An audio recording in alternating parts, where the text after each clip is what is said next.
si está Sí, sí, se ve pasando. la presentación, Lucas, y se ve también digamos, el cartelito ese que recién bajaste. Lo podés minimizar si querés. Sí, ahí lo estoy bajando para que no se vea. Sí, a Si mí no, me pasa lo mismo. Pero si podés no va a estar ocultar ese que te ahí. aparece ahí adelante y ese otro lo podés Ahí minimizar. está. Esto ya está y este está Y ese oculto. mételo oculto. Ahora Ahí sí. va. Perfecto. Bueno, ahora se ve mejor. Bueno, arrancamos entonces. Vamos a hablar entonces protocolos de capa 4. Acuérdense, capa 4, transporte. ¿Está bien? Capa de transporte. Empezamos con UDP. ¿Qué es UDP?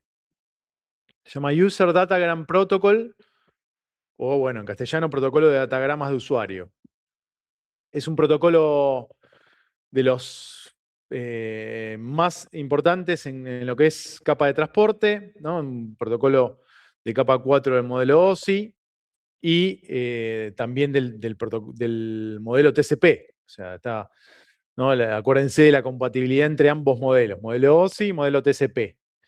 En los dos está UDP como un protocolo que se diseñó para tener de manera simple y eficiente el envío de datagramas que, bueno, obviamente contienen información, ¿no? Ceros y unos, a través de la red sin establecer una conexión previa ni realizar ningún control de error. O sea, es un protocolo bastante eficiente y rápido, ¿no? Por esas características. Ahora lo vamos a ver en detalle. El encabezado tiene 16 bits, ¿no? El puerto origen tiene 16 bits. Después tenemos el indicador del puerto emisor. El puerto de destino tiene otros 16 bits que indica el puerto receptor. Tiene 16 bits la especificación de UDP, ¿no? O sea, UDP es un protocolo de 16 bits y un checksum que también está en esos 16 bits. El valor de variación, perdón, de verificación permite detectar si hubo una variación en el encabezado y en los datos de cómo se transmitieron. Este es el formato del encabezado de UDP. Tiene puertos asignados, esos puertos son números de 16 bits, obviamente, que van del 0 al 65.535. Y se dividen en tres rangos, ¿no? Es puertos bien conocidos, que ahora vamos a ver cuáles son, los más conocidos de todos, ¿no? Que son reservados para todo lo que son servicios del sistema. Puertos registrados, que van de 1024 a 49.151. Esos se asignan por la IANA, que es el organismo bueno, que asigna este tipo de requerimientos de puertos. Y después los puertos dinámicos privados, que van del 49.152 al 65.535. Esos son de uso temporal. Todos esos puertos funcionan en UDP. El proceso de comunicación es bastante sencillo, ¿no? Es una preparación inicial. La aplicación emisora crea un socket de UDP, encapsula el mensaje, o sea, los datos que se quieren enviar, por ejemplo, un correo electrónico, se encapsula en un datagrama UDP y se envía a nivel de red. El datagrama UDP se pasa al protocolo IP, o sea, a lo que es capa 3, y se transporta el paquete usando enrutamiento, ¿no? Puede ser ese enrutamiento, acuérdense que puede ser dinámico o estático dependiendo la configuración de la red. Y después en la recepción, en el destino, se recibe el paquete IP. Se entrega a la aplicación destino, UDP identifica cuál es esa aplicación usando el número de puerto de la aplicación. Eso lo vamos a ver ahora. Fíjense los puertos bien conocidos de TCP y UDP que usan en cada caso las aplicaciones. Por ejemplo, HTTP, ¿no? Es un puerto 80, usa el protocolo TCP. Después FTP, que es el File Transfer Protocol, puerto 21, usa los dos, TCP y UDP. Todo lo que es protocolo de Telnet para acceder a equipamiento remoto y demás, usa el puerto 23, TCP y UDP también. hay muchos, digamos, que utilizan los dos variantes, ¿no? Fíjense, todo lo que es Simple Mail Transfer Protocol, puerto 25, bueno, la parte de SNMP, que es para monitoreo de equipamiento, de traps, Network Monitor Protocol, Simple Network Monitor Protocol es el 161. Bueno, cada número de puerto identifica la aplicación que requiere utilización de TCP y UDP. ¿Está bien? Que son protocolos de capa 4, capa de transporte. ¿Cuáles son las diferencias entre UDP y TCP? Bueno, en cuanto al tipo de conexión, TCP requiere una conexión establecida antes de transmitir datos, ¿no? O sea, primero establece la conexión y después transmite. UDP no necesita eso para iniciar. O sea, lo único que necesita es tener, digamos, el origen y el destino, pero no necesita primero establecer la conexión. Por eso es un protocolo más rápido. Es un protocolo con menor latencia. ¿Está bien? La secuencia de datos también tiene cambios. Una aplicación que utiliza TCP puede secuenciar datos en un orden específico. Por ejemplo, si yo estoy hablando y se pierde algún paquete en el medio de la frase, lo puede reordenar.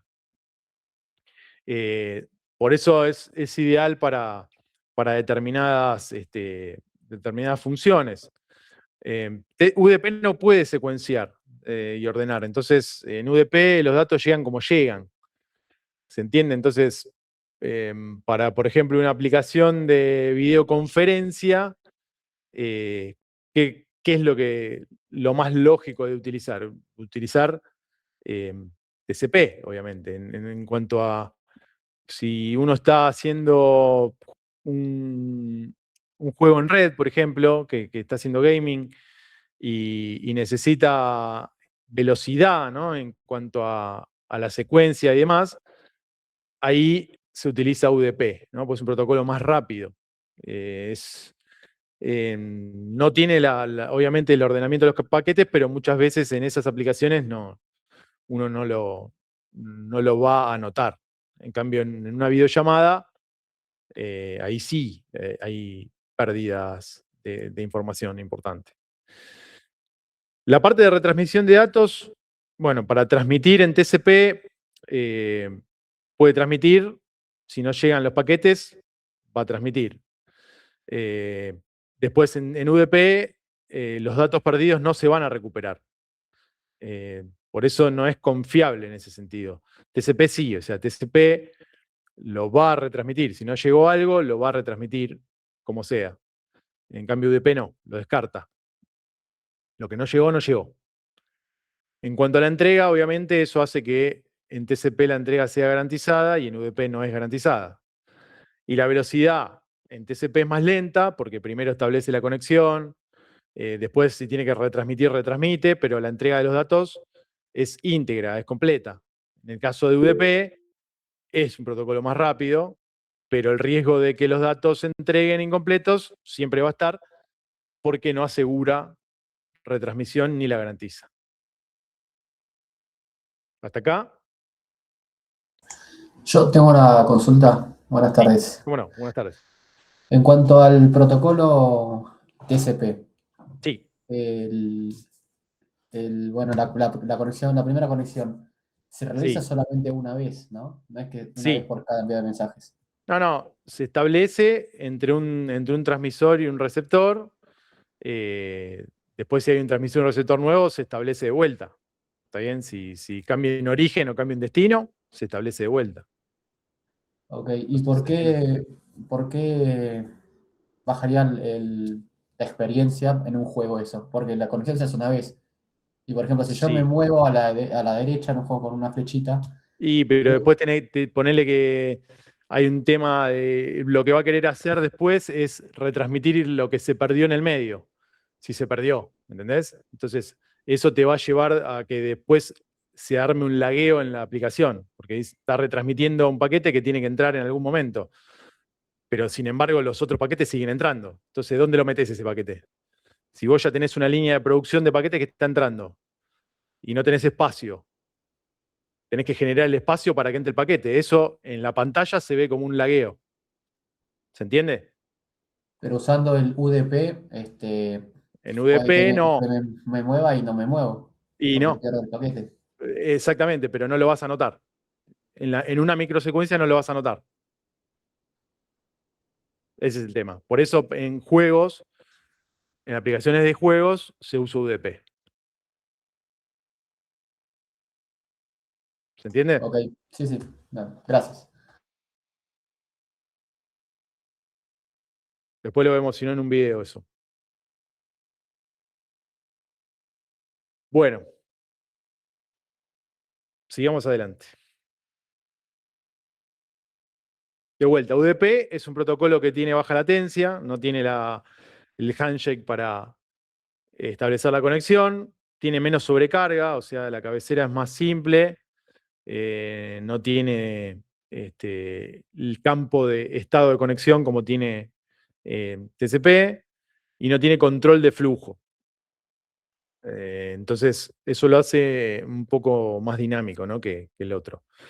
Es más simple en cuanto a la implementación también, tiene menos código y bueno, no hay limitaciones por el diseño del protocolo. Entonces, TCP es un poquito más complejo, o sea, tiene otro rendimiento, pero toda esa carga que tiene en cuanto a la cabecera y demás lo hace un protocolo más lento, ¿no?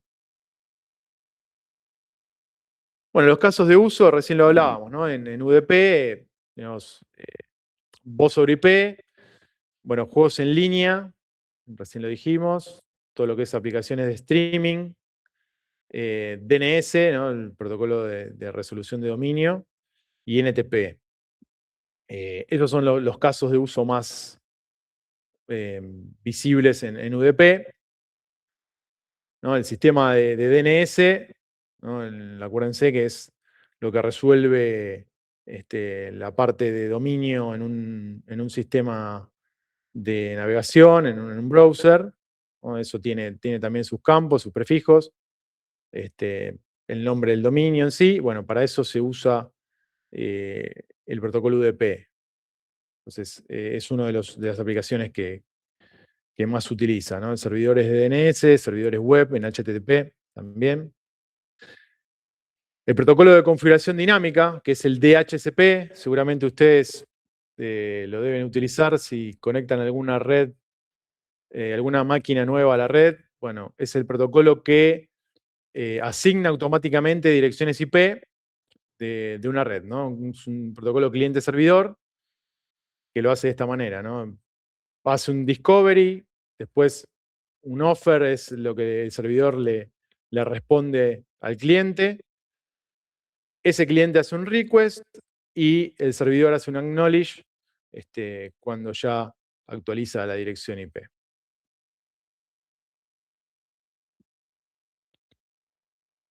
Bueno, un punto importante es la seguridad en UDP.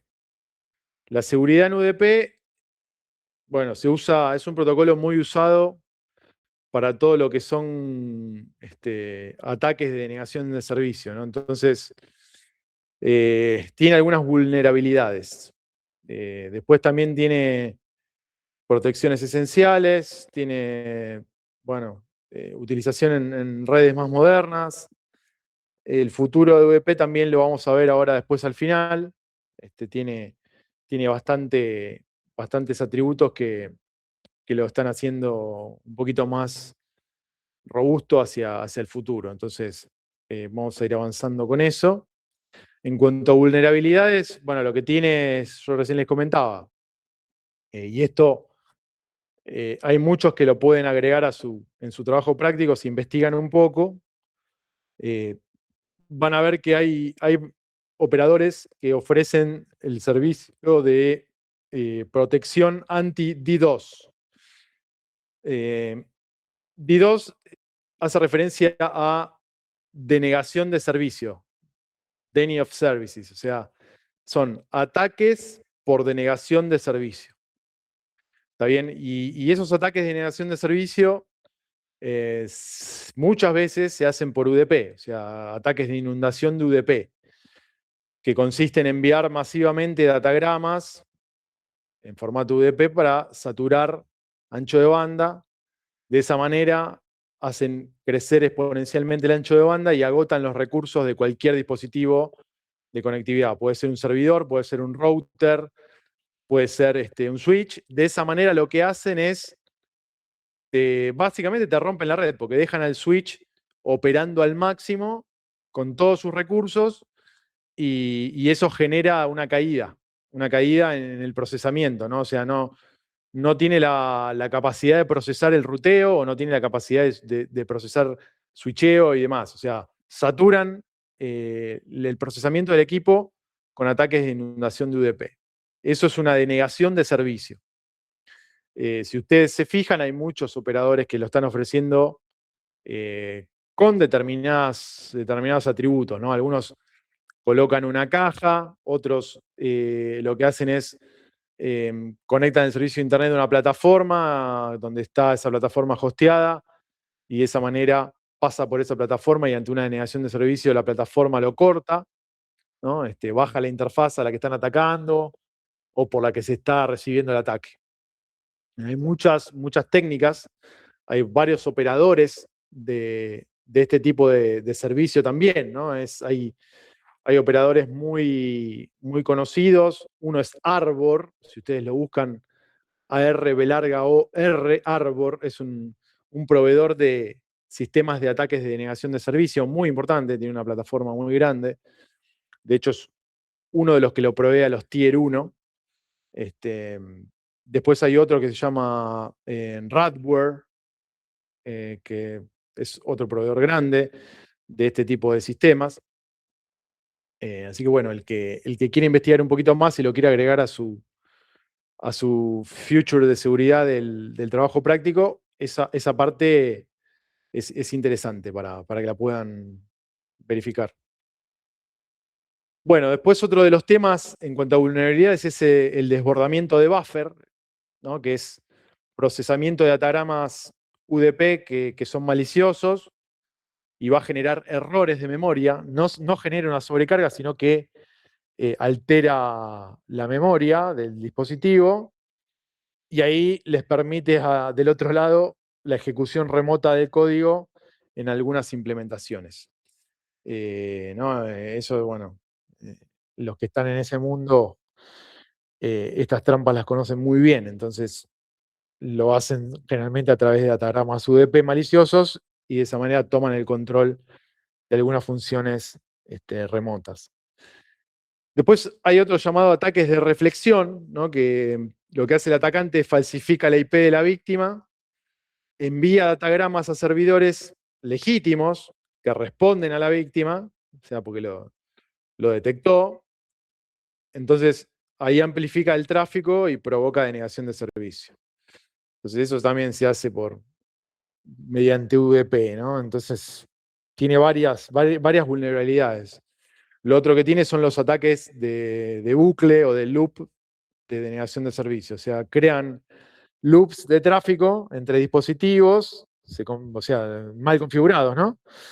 Y de esa manera es como que agotan los recursos y causan interrupciones de red. Por ejemplo, una mala configuración de una dirección IP en un equipo y va a terminar haciendo que el tráfico pase de un equipo a otro y del mismo equipo vuelva a pasar y viceversa. Entonces, es como que el tráfico queda obturado entre dos equipos y no puede salir de ahí al resto de la red. Eso también lo hacen mediante algunos recursos utilizando UDP. Una pregunta Sí, sobre los ataques de reflexión, creo que es el sí, tercero. sí. El ataque en sí es que el atacante envía los datagramas con UDP simulando ser la víctima para que le deneguen el servicio a la víctima. Claro, exactamente. Ok. O sea, lo que hace es, como ya tiene, digamos, el mapeo de la red a donde tiene conectado eso, lo que hace es simula ser, digamos, la máquina de la víctima y de esa manera le altera la conectividad de los sistemas que tiene directamente conectados la víctima. Claro, O sea, simula hace un como un ataque de inmersión. camuflaje, exacto, hace un camuflaje de la IP de la víctima. Perfecto, gracias. Yo una duda, profe. Sí. ¿Estas vulnerabilidades son para redes públicas y privadas o solo para... No, esto es para redes públicas y privadas. Esto lo para hacen. Sí. Si vos te fijás, de hecho, estos servicios de protección de ataques de negación de servicio en los últimos 10 años es un servicio que creció muchísimo. Al principio, cuando uno ofrecía esto, los carriers te miraban raro. Te decían, pero yo no tengo ese problema. Y si lo tengo, algún administrador de la red baja la interfaz y listo, a mano. Después se dieron cuenta de que cuando detectaban algún cliente importante atrás de esa red y había un ejército de hackers hackeando a ese blanco importante y lo lograban, perdían muchísimo dinero.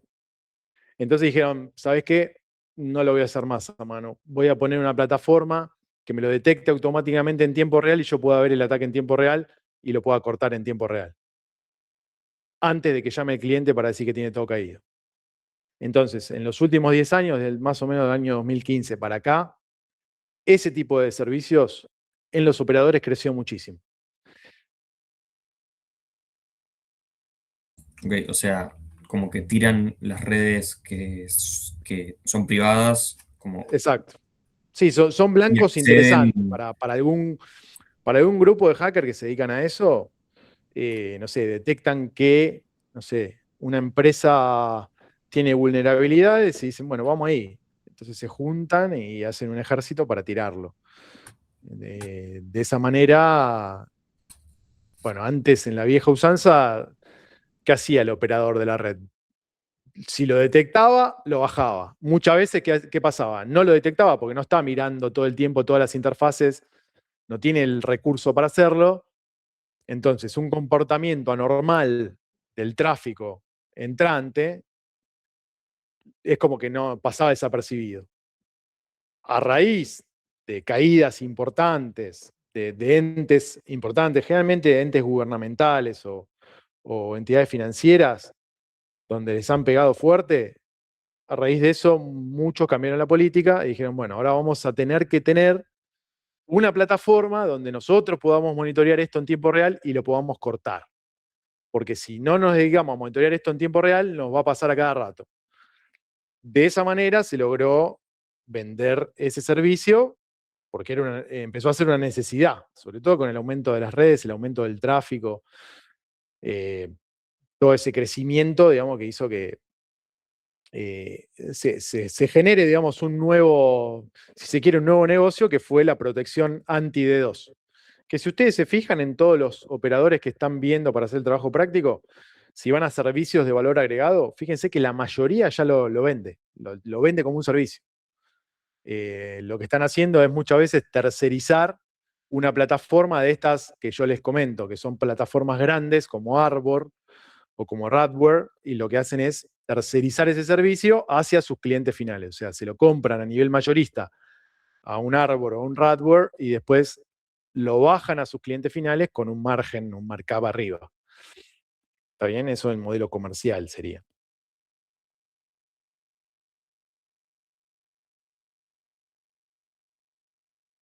Bueno, Yo tengo una pregunta. sí, te escucho bajo, lo único. A ver ahora. Sigue bajito, pero te intento, a ver. Cuando decís que los proveedores son los que le transfieren esto de los que, o sea, actúan como intermediarios entre el que provee el Sí, servicio sí, y los clientes del intermediario. exacto. O sea, me lo venía imaginando más como que es una responsabilidad de la persona que pone el sitio web expuesto, no del que le provee el servicio de Internet. ¿Cómo es que el que le provee el servicio de Internet? ¿Sabés qué pasa? Que el que le provee el servicio de Internet es el que lo está dejando en algún punto desprotegido. Porque a vos te están entrando por ahí y vos, en teoría, vos sos el que está brindando un servicio robusto y de calidad por el que te están pagando y tenés un acuerdo a nivel de servicio contratado, ¿no? Eso es un contrato. Entonces, vos en algún punto tenés que cuidar al cliente de esas cuestiones. Obviamente vos se lo vas a ofrecer como un servicio de valor agregado. Después está en el cliente decir si te lo quiere comprar o no. ¿Está bien? Dice, no, el cliente por ahí te dice, no, bueno, si yo no tengo nada, o sea, que me tiren el servicio y listo, me quedaré desconectado o saldré por el backup que está en otro lado. Pero bueno, allá cada uno con la responsabilidad que carga después en cuanto a la robustez de la red que quiere tener. ¿Se entiende?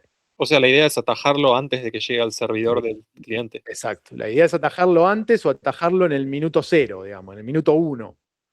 Antes de que te lo tire, porque eso se empieza a incrementar, ¿viste? Te empiezan a atacar, y vos lo podés monitorear en tiempo real eso. Si vos tenés algo dedicado que monitorea en tiempo real, lo que haces es apagás la interfaz y se cortó el ataque.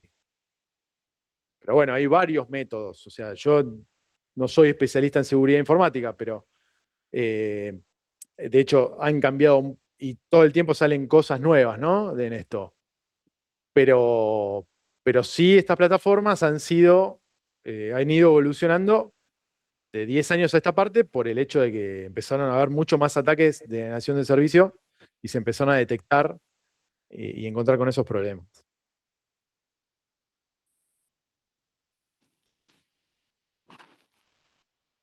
Después en el trabajo práctico, fíjense, si alguien lo quiere agregar como un servicio de valor agregado, no va a estar mal, va a estar muy bien eso. Si no me equivoco, bueno, Metrotel lo debe tener eso, lo debe estar ofreciendo. Bueno, Telecom, seguro, Telecom. Y Claro, no sé si en un punto, no sé si lo ofrece o lo ofrece metido en otro servicio, pero bueno, cada vez son más los operadores que lo tienen.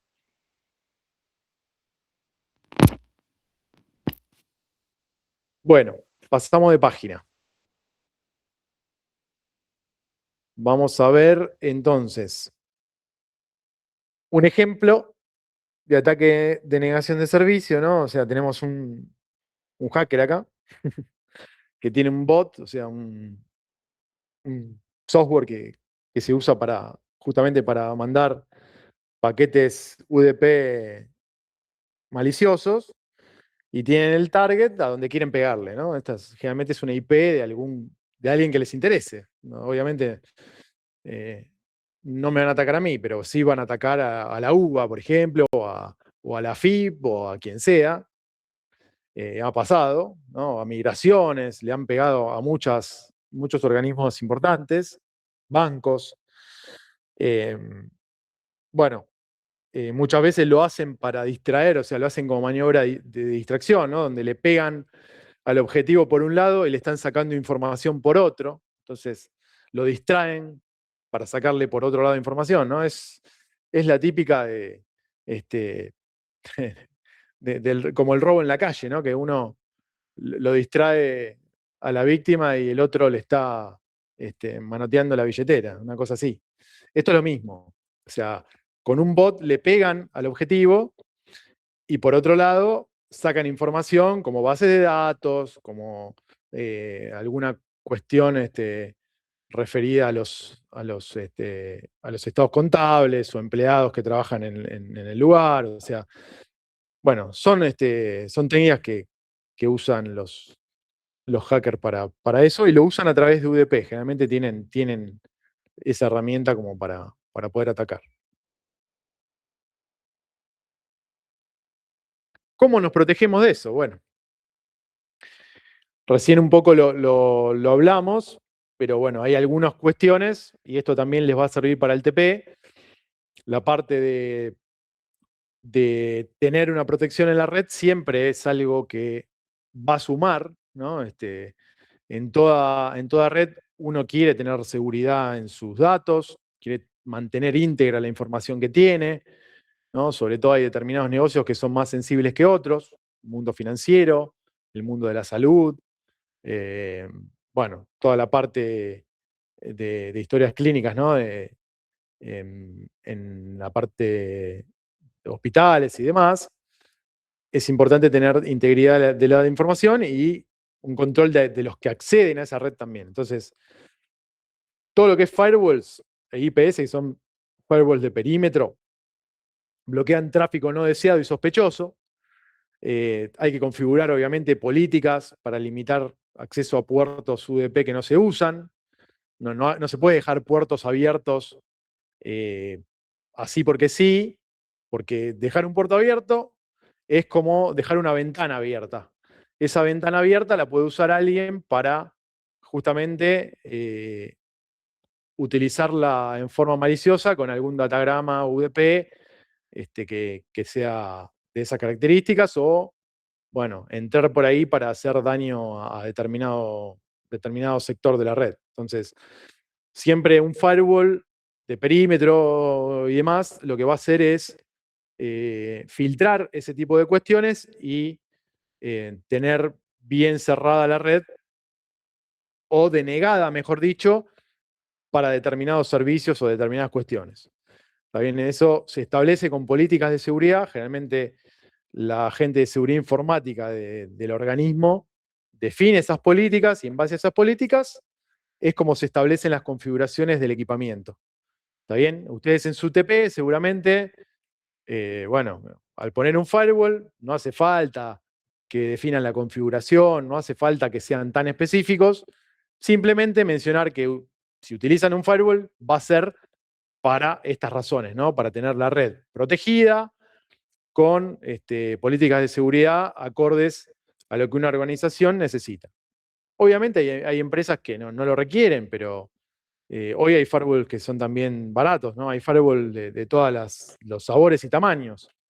Entonces, la verdad que siempre es mejor tenerlo que no tenerlo, ¿no? Es así.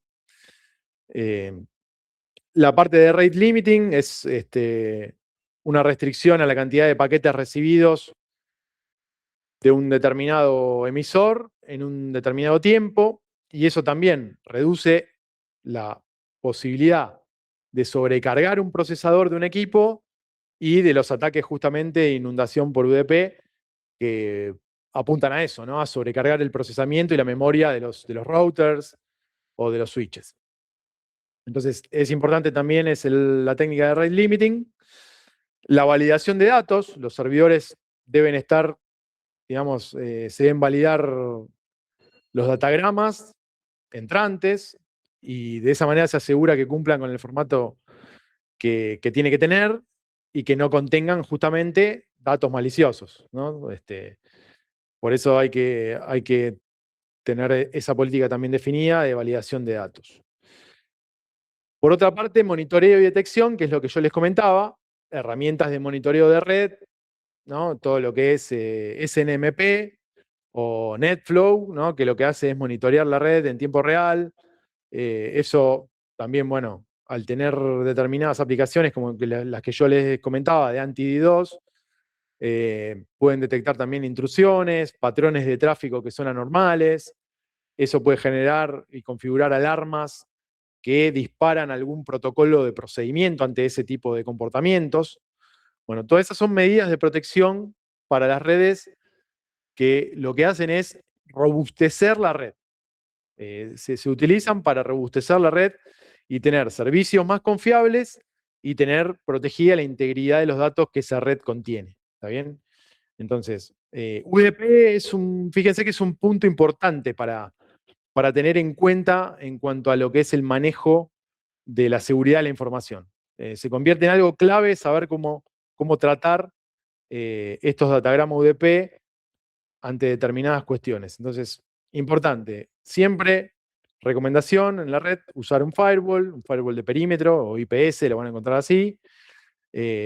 Técnicas de rate limiting, ¿no? Para restringir cantidad de paquetes que se reciben en un determinado tiempo. Si yo tengo un emisor que me está liquidando a paquetes la red, decís, che, pero esto no puede ser. O sea, en algún momento vos tenés que limitar que esos paquetes puedan llegar en determinado tiempo. Hay que cortarle la frecuencia, si no.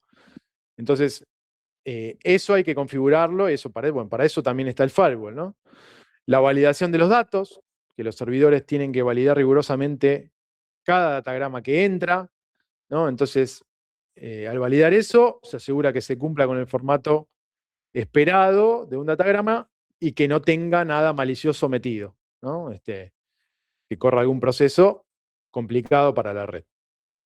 Y por último, lo más significativo es tener todo monitoreado en tiempo real para poder detectar y actuar en consecuencia. Entonces, esas herramientas de monitoreo, NetFlow o algún Simon de SNMP, lo que hace es detecta intrusiones, identifica patrones de tráfico que no son los que habitualmente la red se comporta. Entonces, de esa manera, ese comportamiento anómalo, uno puede tomar acciones sobre eso.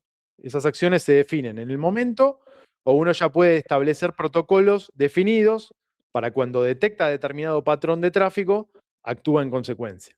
¿Está bien? Eso se hace generalmente en un SOC, en un Security Operation Center, que es como si fuese un NOC, que es un Network Operation Center, donde hay operadores que están mirando esos parámetros todo el tiempo en un monitor, ¿no? Donde se ven todo el tráfico. Bueno. ¿Cómo venimos hasta acá? ¿Venimos a alguna duda? ¿Hay algún tema ahí de esto?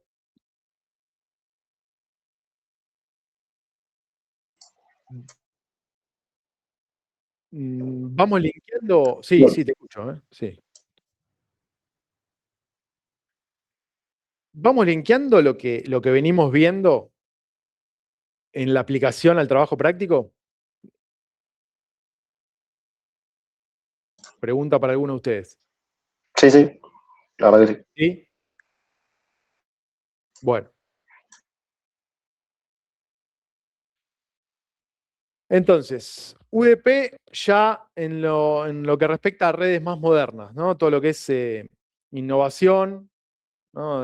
UDP también tiene desarrollo, lo que sigue evolucionando, todo lo que es Quick, ¿no? Que es protocolo de Google que combina UDP, es un protocolo confiable, cifrado para TLS, que es el datagrama de transporte Layer Security. Es un protocolo que reduce latencia y bueno, también evita los ataques más simples de todo lo que sea UDP. Bueno, tiene una evolución ahí y es la base también de HTTP3. Después, la evolución también va para lo que es TLS sobre UDP, que se llama DTLS, que es el datagrama de transporte que yo les decía recién, Layer Security, que bueno, lo que hace es lo adapta como lo que lo emula para UDP y proporciona más seguridad a aplicaciones de baja latencia, ¿no? Todo lo que sea comunicación en tiempo real termina teniendo quizá una capita más de seguridad por el hecho de que usa DTLS, que es una evolución de TLS sobre UDP. Y después, lo que es streaming, ¿no? En tiempo real, bueno, todo lo que es audio y video, RTP aprovecha todo lo que es velocidad para transmisiones en tiempo real, telefonía IP y para videoconferencias. Esa es la evolución de UDP. También hacia eso va. Y tiene también un crecimiento a futuro que tiene que ver con todo lo que son aplicaciones en real time, o sea, lo que es demanda de conexión rápida con UDP, digamos, tiene cierta evolución porque se trabaja, se está desarrollando, digamos, sobre algunas mejoras más sobre UDP, toda la parte de extensión de capacidades en cuanto al desarrollo de otros protocolos que añaden seguridad y confiabilidad y necesitan baja latencia. Se está dimensionando también sobre UDP, flexibilidad y velocidad en cuanto a todo lo que es diseño de algunas aplicaciones que necesitan ser rápidas y flexibles. Lo que tiene es también la plataforma de UDP como para ir evolucionando. Y después, lo que es Internet en Quick en Quick y HTTP3 también tiene digamos, un desarrollo y a futuro va a estar seguramente mucho más difundido. Así que es un poco a nivel genérico lo que es UDP. Un protocolo, acuérdense, todo lo que es capa 4, que tiene TCP y UDP, capa de transporte, ¿está bien? Eso puede ser algo alguna pregunta de UDP seguramente en el parcial puede aparecer. Por eso, a ver, respecto de esta clase, que bueno, que es sobre todo para transporte, si quieren lo que podemos es plantear algunas cuestiones. No sé cómo vienen con el hecho de la preparación para el parcial, ¿no? Bueno, que está más cerca. Si pudieron ver algo, si tienen alguna duda, los temas que entran, obviamente este tema va a entrar en el parcial. ¿Está bien? Sí, sí. Buenísimo. Ok, ¿pudieron ver alguna duda de las presentaciones anteriores? ¿Les están llegando a todos? Sí, aprovechemos. Sí, sí, sí,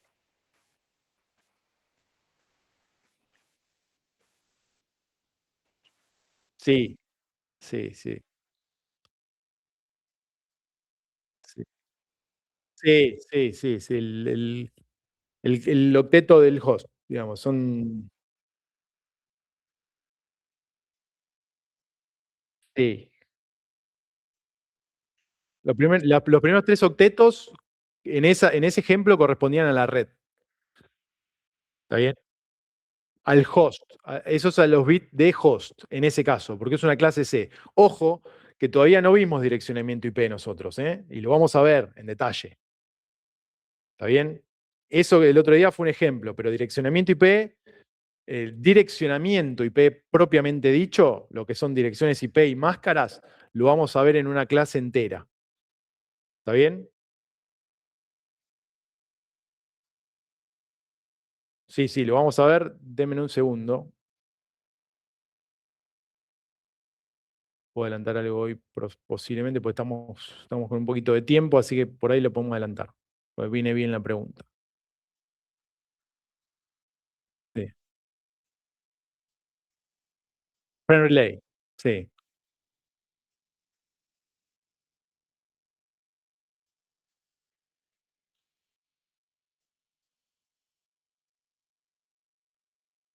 Sí, Friend relay es más evolucionado que X25. X25, sí, X25 es un protocolo más antiguo, te diría, de las primeras transmisiones de datos, que bueno, también tenían un ancho de banda limitado y generalmente para tráfico transaccional, no para tráfico constante, ¿no? El tráfico constante, para eso es mucho más fiable lo que es Friend Relay, justamente porque agrega las capas de control y demás. Puede aparecer en algún parcial o en algún final alguna pregunta que diga ¿para qué utilizaría el protocolo Friend Relay o el protocolo X25? ¿No? Eso es un ejemplo de lo que puede llegar a surgir en algún examen.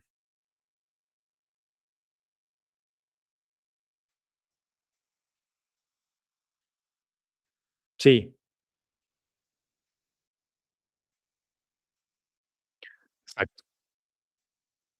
Sí, sí. IPv4 es direccionamiento IP versión 4, que es el de 4 octetos, ¿no? El que vamos a ver nosotros.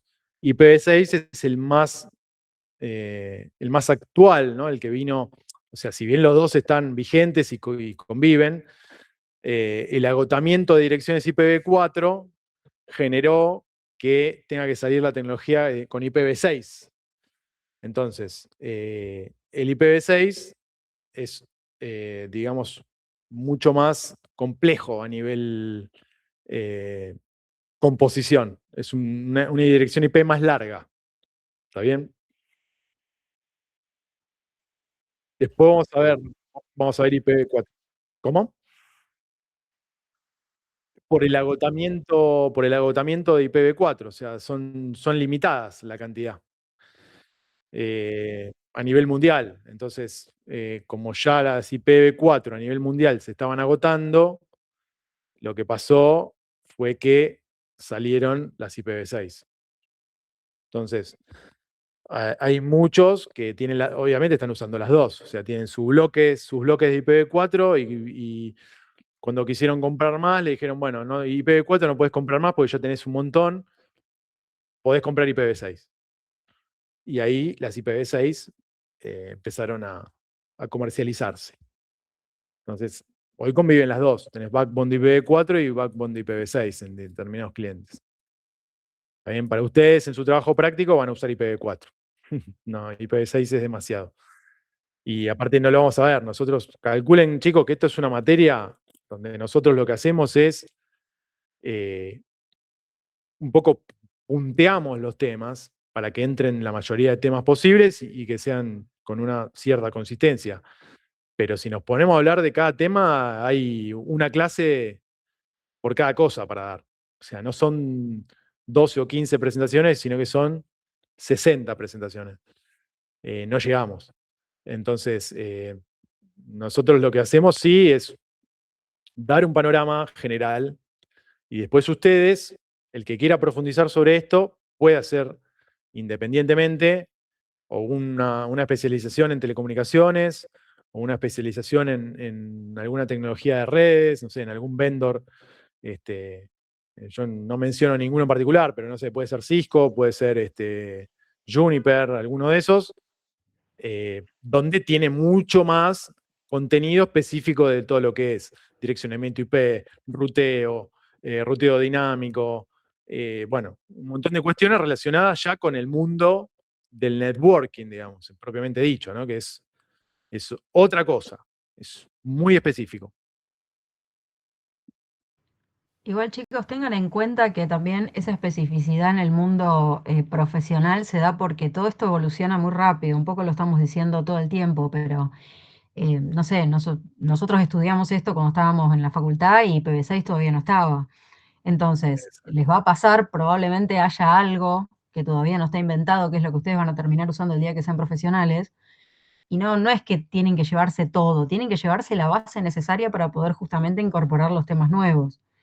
Porque la verdad es que ya está ocurriendo que el día en el que obtienen el título, la información ya cambió. Entonces, llévense esto, que es una base muy sólida y con muchísima cantidad de información. Y luego, bueno, el tema de IPv6 ni siquiera es que surgió por una necesidad tecnológica de progreso, sino que simplemente se empezaron a dar tantas direcciones que en un momento alguien dijo, pero nos quedamos sin número. Y ahí es donde apareció el IPv6, es análogo, bueno, el Lucas seguramente es el único que me va a entender esto, pero es análogo a cuando los números de teléfono tenían menos dígitos, ¿sí? O sea, el Ahí, número de teléfono de mi abuelo eran 6 números. sí. Después le agregaron uno, después le agregaron otro, después le agregaron una característica, después le agregaron el 4 adelante, y así, eso, ¿por qué se hizo? ¿Porque era más fácil marcar más números? No, porque se empezaron a dar tanta cantidad que el número que habían previsto como lo máximo que iban a dar, resulta que les quedó chico, y todo está pasando que está quedando chico. Entonces estas Exactamente. cosas van evolucionando. Exactamente, Vane. Y no solo te entiendo, sino que alguien se los debe haber contado, o sus padres o sus abuelos. En una época, un departamento que tenía teléfono, pero tenía un ambiente menos, era más caro que uno que no tenía teléfono y tenía un ambiente más.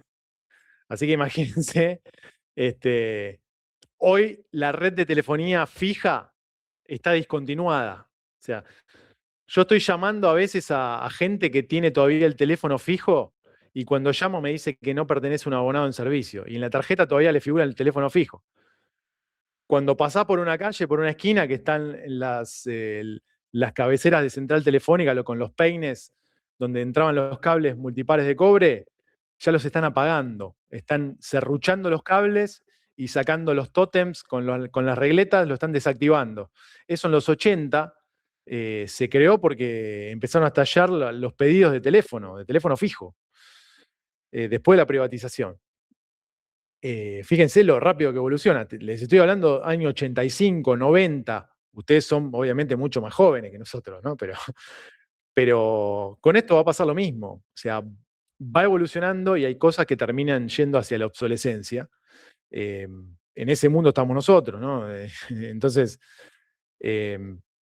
por eso nosotros de IPv6, por ejemplo, obviamente el tema lo punteamos, lo damos para que sepan que existe, pero no vamos a profundizar sobre IPv6. O sea, no les va a aparecer en un final, en un parcial, dígame cómo está compuesta IPv6. La verdad que no es la idea. Sí, la idea es que tengan un conocimiento general, que puedan plantear un trabajo práctico como el que están haciendo, porque eso en la vida real, sean cuentapropistas o trabajen para una compañía, pueden estar involucrados en un proyecto de esa característica, porque vienen de ese mundo, o sea, van a ser ingenieros, seguramente muchos ingenieros informáticos. No sé, Vane, corregime si hay gente de electrónica acá también, pero No, son todos informáticos. son todos informáticos. Entonces, Ujú. es muy probable que estén en el mundo este metido. El mundo de los data centers de acá a 10 años debería ser moneda corriente. ¿Cuánto tiempo más se puede permanecer sin tener centros de datos desarrollados en la región? Y no sé cuánto tiempo más.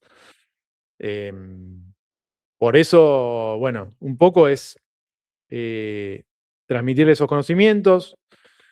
Es una materia de un solo cuatrimestre, pero bueno, aprovechen todo lo que puedan. El trabajo práctico creo que abre bastante la cabeza porque los hace trabajar, sobre todo los hace averiguar, los hace indagar, los hace investigar, los hace presentar, porque en 15 minutos van a tener que presentar todo un proyecto que armaron ustedes. Entonces, eso va a ser algo que en la vida real pasa. O sea, nosotros normalmente tenemos que dar presentaciones, los ingenieros vivimos dando presentaciones, y vivimos teniendo que explicar muchas veces y justificar gastos a los financieros. Entonces, eso es un De poco hecho, para lo que acá les va a estamos, pasar pero que les van a estar dando una presentación a alguien que entiende lo que están diciendo, lo cual es un montón. No siempre pasa, de hecho casi nunca pasa. Les va a pasar que tienen que dar presentaciones quizás a personas de otras disciplinas. Ahí sí es donde tienen que encontrar la manera mágica de convencer de que su producto es lo mejor o lo correcto. Eso también, perdón que te interrumpí, Lucas, pero justo estaba no, pensando Vane, en es eso. muy bueno, el aporte es Y ese. realmente nosotros estamos todos en el mismo palo, dentro de todo todos hablamos el mismo idioma. Es una gran falencia que tiene quizás el sistema educativo en el que estuvimos Lucas y yo, Sí. en donde todo cambiaba más lento, que nadie te enseñaba o nadie te ponía frente a la situación en la que después en la vida profesional uno tiene que vender su producto.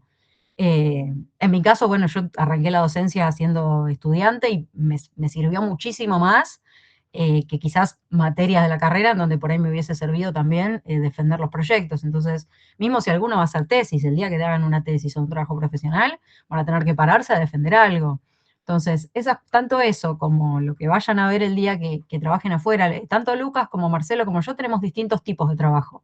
No es que trabajamos juntos fuera de la facultad, y cada uno tiene una experiencia distinta, pero a todos, digamos, los tres convergemos en estas mismas cuestiones, que tienen que ver con todo lo que implica el mundo laboral y con todas las cosas que vemos que por ahí faltan un poquitito pulir en las materias. Exactamente. Ahí, bueno, como lo explica Vane, es lo que nosotros queremos es eso, justamente que se lleven esa dinámica de poder tener también la variante de poder defender el proyecto que están haciendo y por qué y el justificativo y demás. Bueno, un mensaje parroquial: el lunes no va a haber clase. Ustedes, como bien saben, hay tema. Bueno, nosotros tenemos otros trabajos aparte de la universidad, sería imposible si no. Y bueno, por cuestiones de fuerza mayor, no vamos a poder el lunes brindar la clase, pero sí aprovechen ese tiempo en lo posible, que generalmente suele ser 1 hora, 1 hora y media, dependiendo, para meterle al trabajo práctico, porque después se viene parcial, se va a venir recuperatorio, se le va a venir todo encima si no, y no van a llegar bien si tienen que ajustar algo. ¿Está bien? Ya más o menos los preliminares estaban todos encaminados. todo fantástico, pero aprovechen a dedicarle ese tiempo a meterse con eso. El que no, bueno, lo usará para estudiar o lo que necesite. Consultas obviamente siempre por mail. Y bueno, el viernes que viene sí vamos a tener clase y bueno, ahí vamos a ver otra nueva presentación. Porque ya son las últimas antes de llegar al parcial.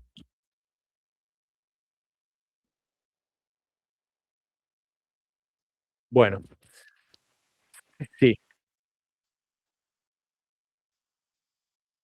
El último tema puede llegar a ser hasta el viernes que viene o hasta el lunes que viene. Eso lo va a definir seguramente el profe.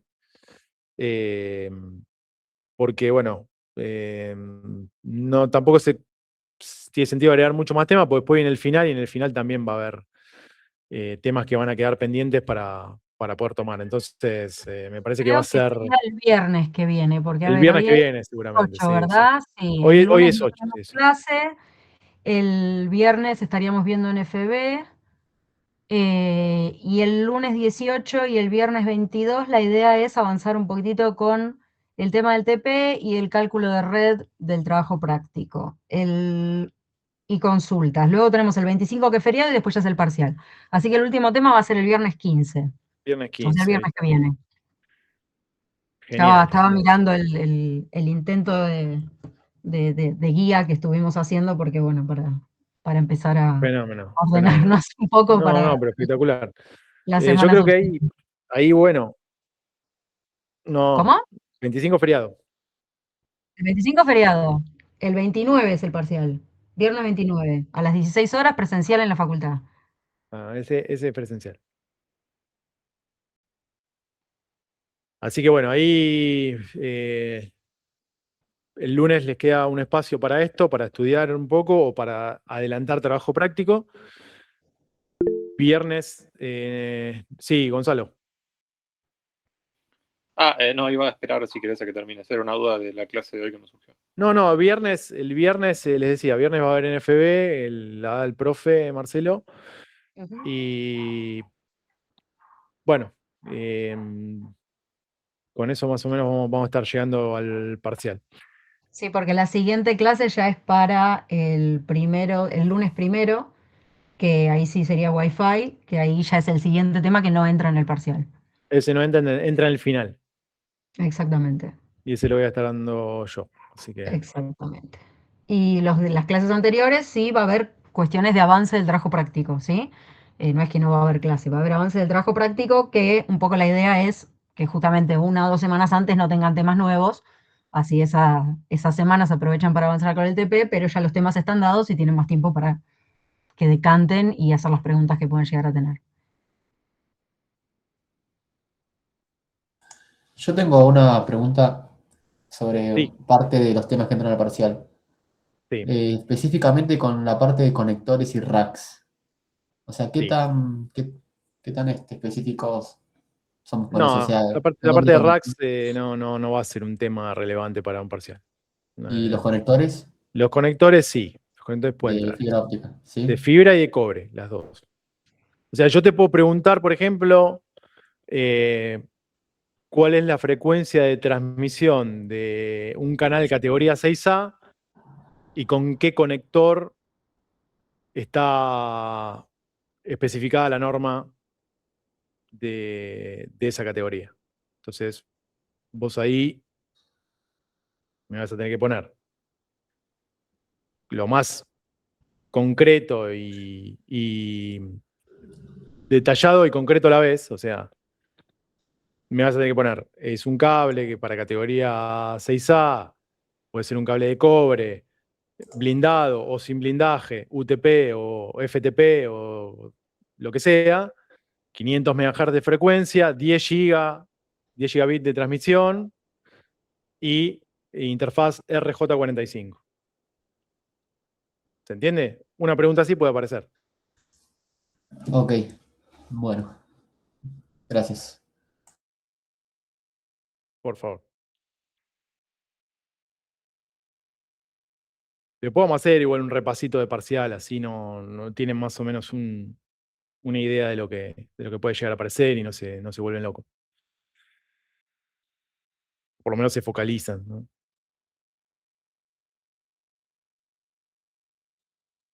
Seguramente puede ser mixeado con múltiple choice algunas cosas. Puede haber preguntas de desarrollo y alguna que otra de múltiple choice.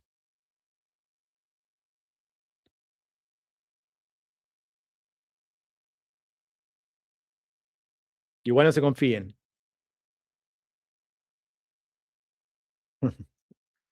Bueno. No sé, alguien se ríe, alguien llora. Está complicado el tema. Bueno, por mí ya el tema de hoy ya lo terminamos. Bueno, acuérdense, el lunes no hay.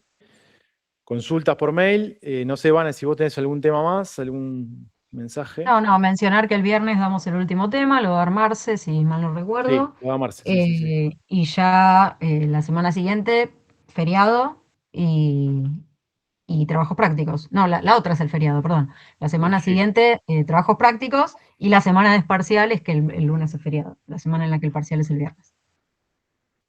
Exactamente. Así que vayan teniendo en cuenta que seguramente el viernes que viene Marcelo les va a decir quiénes presenten el día lunes y quiénes presenten el día viernes. No sé si harán los mismos órdenes que en la presentación anterior, pero bueno, la idea es que entre el lunes y el viernes puedan presentar todos. Y van a ser 3 clases de presentaciones, más o menos. Así que ahí en 3 clases van a tener que presentar todos. Va a tener que ser bien compacto lo que presenten. Yo lo que diría es que no van a presentar todo el trabajo, sino que hagan una hoja de resumen con todos los temas chequeados y después el desarrollo va a ser el día de la presentación. Sí, porque de hecho están planeados 2 días, no 3. 2 días son, ¿no? Bueno, por eso. Marce siempre es optimista con eso y después terminamos usando más días porque Sí, sí. nunca llegamos. Sí, Pero para como después mí viene van a el ser 3, pero parcial, bueno. no creo que lleguemos a 3. O sea, no hay otra clase, ese es el tema, pero bueno. No, porque después del parcial que viene, van a recuperatorio y ya terminó el cuatrimestre, ¿o no?